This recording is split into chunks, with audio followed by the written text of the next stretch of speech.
Hey everyone, thank you for tuning in to part 3 of how to actually change your reactions or interaction series. Just to recap for those who are just joining us, part 1, which was the first video that I put out, was actually discussing understanding why we react the way that we react, and understanding what our go-to reactions are. In order to be able to establish a change, we have to understand what we're changing. But it was very important to understand why this has been our go-to reaction in order to have a better understanding of the situation. Now, part 2, video 2, was establishing that you actually want to change and why it's important to understand the process of changing and going through the trial and error process. Now, part 3 is actually putting in place the new habits of the new reactions to replace the old habits. And like I said in video 2, this is something that is going to take time.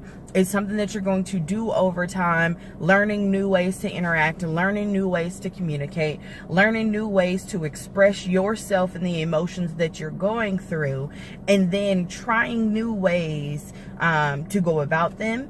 And then over time, once you find those new ways that you can go through a situation, still express the way that you feel and feel good about yourself afterwards, after you hit that milestone, then doing it on a regular basis, so then that becomes habit. So that, you're not staying up at night, pondering about, what you just went through or how you just interacted or how that's going to affect your life moving forward. You can actually go through a hard situation with a newfound self-expression and feel great about yourself afterwards and accomplish what you want to accomplish. And that's the goal of this entire series. That's the goal for myself personally that I'm still working on.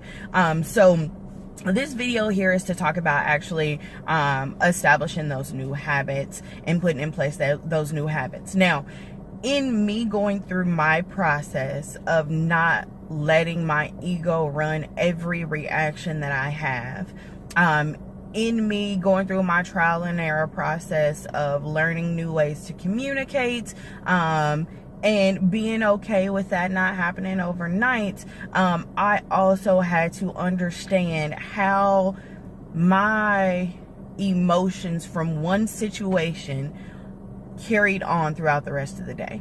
I'm a massage therapist by trade, and I also do energy healing for other people. And I had to realize that if I got into a situation the night before and I interacted with someone in a not so pleasant manner and I didn't handle that situation correctly, I woke up the next morning not feeling like myself. I woke up the next morning and that energy from that interaction the night before carried on into the next day. This is what you want to try to avoid, because most people don't even understand that occurs. And understanding energy, it's inevitable. Energy can be transferred, it can be absorbed, and if you don't take the steps to protect yourself and your energy from somebody else's, you can actually take on that other person's energy, and you can actually go on about your day and give it to the next person that you interact with. Now, on the simplest level, it's seen like this. Say somebody runs into you when you're out and about, and the interaction doesn't go well. Y'all get into a little tit about it or whatever. Y'all separate, go y'all separate ways, but you still got a little bit of an attitude because how dare this person? You know what I mean? Then the next interaction that you have with the next person, it could actually be altered by that frustration that you're still holding from the previous interaction. You're no longer smiling, you're no longer in a good mood. And what people don't understand is the energy that you put out into the world is the energy that you receive. So if you go out with this negative energy from, an interaction previously, you're actually going to attract lower frequency energy, more negative energy towards you.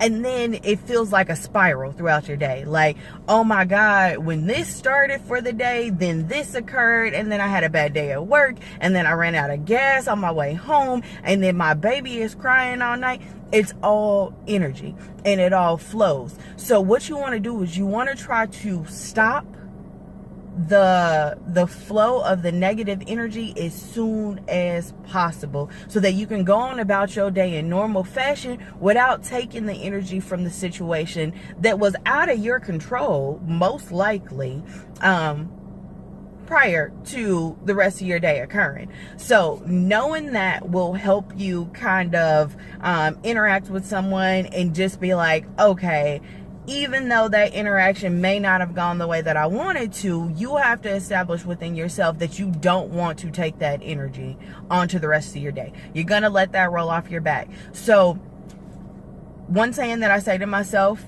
is, if it's something that I can't control, I got to let it go. Regardless if it could affect me negatively, if it's something that I cannot control, I cannot give my energy to it. Because what happens is you give your energy to it, you get frustrated, and like you just said, you can't control it. So then that frustration is not going to change. So then that frustration goes on into the rest of your day, and then you're frustrated with everything. You're irritated, slightly irritable by everything moving forward, and things that normally wouldn't bother you then do. So taking that step to let go of that frustration when things are out of your control will help in your process of not letting your energy be changed by situations. Now, another thing that I had told my patient when we were discussing this is, if you're the type of person that actually stays up at night because you're thinking about all the things from the day, all the things that you didn't get done, all the things that you need to get done, going to sleep at night allows your body to reset, allows your body to start over, allows your body to rest, allows your body to digest. This time period is critical to your health. So you want to do everything that you can in order to assist your body in this. If you're thinking about things that you didn't get done for the day, write it down. Try to accomplish some of those things tomorrow, because it's not going to help you to think about it right now. It's something out of your control right now at the moment. If you're thinking about something that you didn't get done at the office while you're laying in your bed, you still can't get it done. It's out of your control. You need to let go of that energy towards it. Write it down and work on it tomorrow. If it's something that you know you need to get done and it's very important, prioritize. Is it more important in that moment than getting you some rest so you can be able to take care of life tomorrow, so you can be able to get up with that child when it wakes up at 5 o'clock in the morning? You know what I'm saying? Like, take your time to prioritize importance, and feel free to make your list. Feel free to check off things as you go. It makes you feel a little more productive when you actually see all the things that are on your list and all the things you were able to accomplish, and you don't feel unproductive at the end of the night. But make sure to take time to rest. Make sure to take time to give your mind a rest, your body a rest, your emotions a rest. Because if you're going 24/7, your brain is a muscle. It gets tired. You have to give yourself the ability to rest. You have to tell yourself it's okay to not do something sometimes, because there's always going to be something to do. As a mother, as an employee, as an entrepreneur, there's always something that needs to be done. So don't harp on yourself to take time for yourself, because that's the only way that you're going to be able to get stuff done. So these little steps can help you in regards to not being frustrated and waking up the next day in a bad mood because you didn't get enough sleep the night before, and starting your day off in a negative mood, because then you put that energy out there of negative energy, and you get back negative energy, and then that next day just seems like, why is the universe testing me today, type of things. But it's really the way that you get up and you interact with the universe. So take these steps. Keep in mind that you want to go about things differently. put things in place in order to go about things differently. Change the way that you interact with people. Change the way that you think about your interactions with people. Thought is very powerful. Our mind actually controls our body. So if we can control our mind, then we control our body. That connection is very powerful. So I had an issue with negative thoughts. This the way that my mom was. Her mindset was to prepare for the worst. So if, a situation occurs and you don't get the worst possible outcome, you're already prepared for it. So you're good to go regardless. There's nothing wrong with that. But if you always go to negative thoughts, you're asking for that energy to come back to you. So I had to go through the habit of actually putting in positive thought. And this is something like any other habit, like the habit of changing the way that we react, something that you have to do over time and do consistently. As those negative thoughts come about, if you can't control it, let it go. Tell it to go away. Think of something positive. Think about something that makes you happy. Watch a comedy. Do something that brings you joy in order to not fester in that negative thought. Because what used to happen to me is the negative thought would come about and I would live in it. I would play out the whole interaction, and then I'd be pissed at the possibility of this negative thought coming true, of the situation possibly going negative, and then I would react to my thoughts. It's not even something that actually occurred, but my wall was up, a barrier was up, my ego was standing in the forefront to protect myself just in case you decided to do the worst possible outcome. And that actually made the situation worse than just seeing the situation for what it was. So these are multiple things here that can actually change the way we react.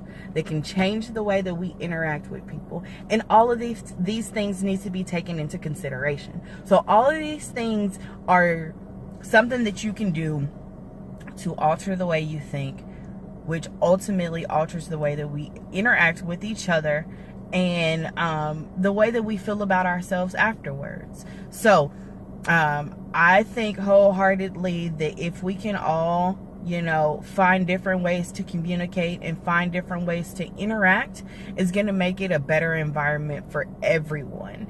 And then when we can interact freely with anyone, then that's when barriers get broken down. That's when people no longer live in stereotypes, because they're able to interact with people of different races. They're able to interact with people of different genders, and their perception is then changed because they have a personal experience to go off of. So this is bigger than yourself in regards to changing the way that you interact with people, because you have no idea how your actions affect other people's lives. You having a bad day could spiral somebody else's day into a bad day because your energy transferred to them. In the same manner, you having a great day, you having control of the way that you interact with people, you having joy within your heart and expressing that, could actually help somebody else do the same, could give somebody else the courage to do the same. You basically pay it forward. You open up the door for somebody who's coming through, and you smile at them and tell them to have a good day because you're having such a great day. And then they do the same thing, and then that person does the same thing, and it's a chain reaction to a beautiful change in interaction between humankind. And that is my goal in regards to changing myself personally, is so that my interaction with every person that I come across could possibly change their interaction with every person that they come across. And if I can make 10 people smile, and those 10 people can make 10 people smile, and those 10 people can make 10 people smile, how many people have I just affected in one day of not doing anything other than being happy? All right. Let me know what you think in the comments below. Let me know if you guys have any other questions, if there are any other videos that you want me to make in regards to how to actually change our reactions. Any points that I didn't touch, any questions that you have, please comment below. Until next time, stay tuned. K.Tiara signing out.